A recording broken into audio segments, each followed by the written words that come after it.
so like I said, George Galloway said that China won't go to war or America won't go to war with China over Taiwan. Okay, but then if I'm going to put the spirit upon these nations to go to war and to fight against each other and then fight against the Lord, you know. And we're going to read about that. So going back, Matthew 24:7, for nation shall rise against nation and kingdom against kingdom. There shall be famines, hunger, because you see a famine slowly but surely also coming up, because there has to just be a cut in the supply chain. Okay, what you've seen already. Yeah, they have problems with the supply chain in Great Britain, and they're also speaking about this may happen in Germany, you know. And Germany is a strong EU country, so how much more on these weaker countries? Okay, so you see, through the supreme power of Yahweh Hashem, the Heavenly Father making moves to fulfill his prophecies.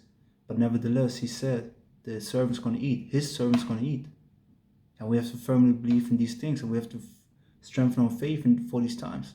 We have to go on these prophecies and understand what's going to happen. Yeah, there's going to be a time of war, devastation, fear, and death.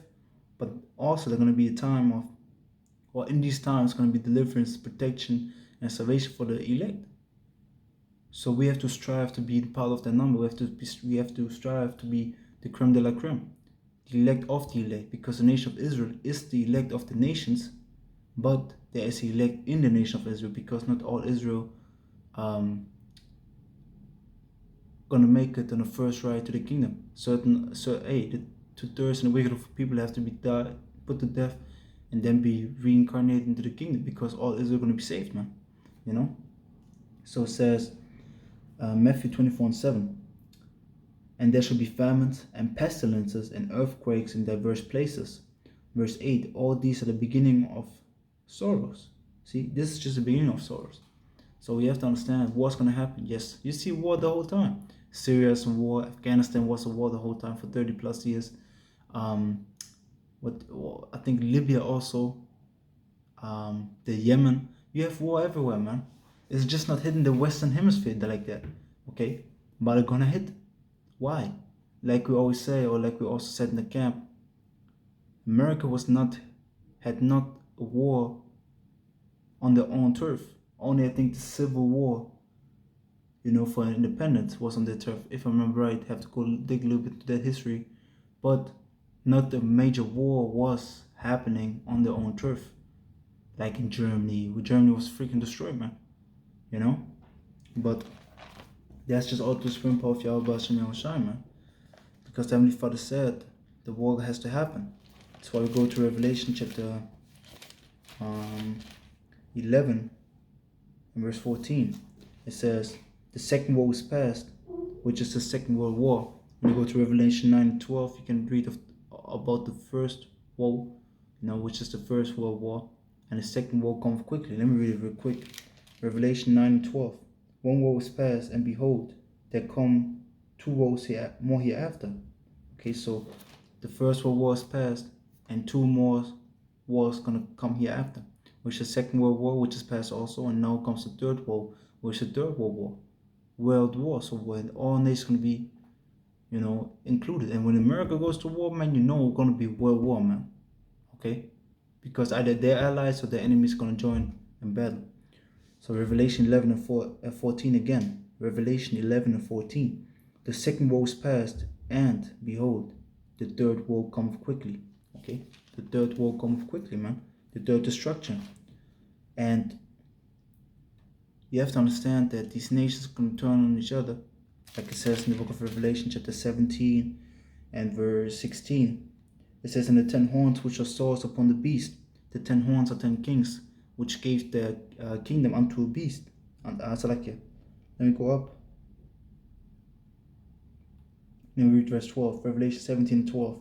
And the 10 horns which are swords are 10 kings, which have received no kingdom as yet, but received power as kings 1 hour with the beast. So they went and joined rulership with America, okay, with Nathan and you, these 10 kings, and but these 10 horns, which horn represent power, so the 10 strong countries gonna turn on America, man. of NATO and the EU. So going back, Revelation 17 and 16, and it says, and the 10 horns which are stars upon the beast, these shall hate the whore. See, so these 10 strong countries going to hate the whore. And it's what you're seeing. Germany's rebelling against America. France is upset with America. There was the Brexit. And more EU countries are upset with the regulations and things that they do in the EU. But there's the enmity that the Heavenly Father put between these nations. Because in Daniel chapter 2 it speaks about the defeat of iron mixed with miry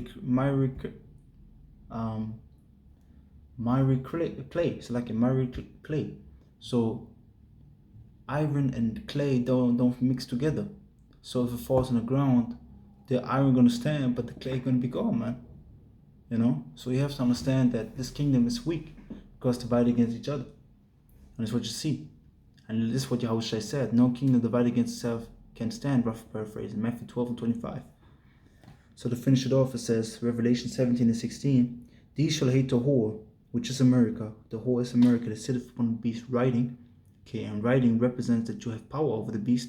If it's somebody rides upon a lion, like in these cartoons or these animes, it shows that the lion is submissive to the person that rides it. Okay, so the same thing in these times right now.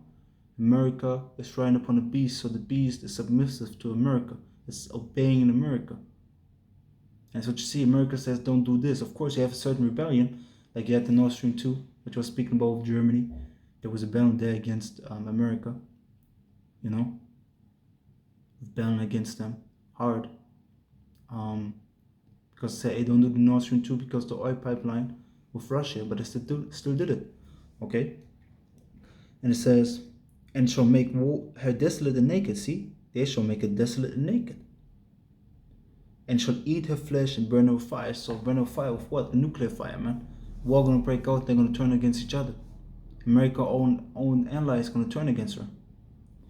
Verse 17, for the Most High has put in their hearts to fulfill his will, and to agree, and to give their kingdom unto the beast, until the words of the Most High shall be fulfilled. See, so till the prophets come to pass, they're like, okay, we're gonna get beat down by America, we're gonna obey America till the Heavenly Father's word gonna come to pass. This is not the way it's said, but this is how they got programmed, these kings and these rulers. Why? Because Proverbs 21 and 1, the king's heart is the hand of the Lord, and he turneth it whithersoever he will, rough paraphrasing, as the rivers of water. Okay? So now we jump to Revelation chapter 19. Now we go to Revelation chapter 12 and verse 7. And it says, and there was war in heaven. Michael and his angel fought against the dragon, and the dragon fought and his angels. So Michael, which is one of the archangels, okay, he gonna fight against Esau, which is the dragon, you know, which the dragon is the Roman Empire. But Esau and his armies, man, okay? So the angels, the army of heaven, gonna fight against the army of the earth. That's simply what's gonna happen.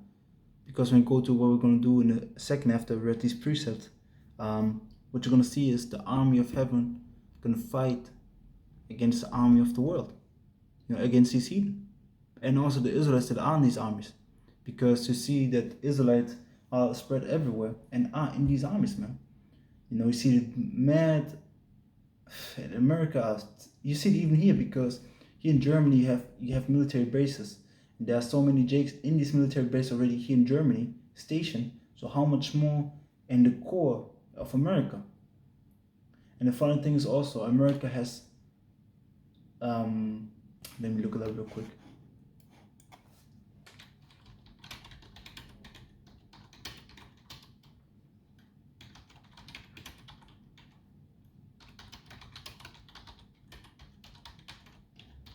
Military. It says here, how many military bases does the US have globally? It says the US controls over 750 bases in at least 80 countries worldwide, and spends more on its military than the next 10 countries combined. See, so that's really the point. And this from Al Jazeera even. So it has more than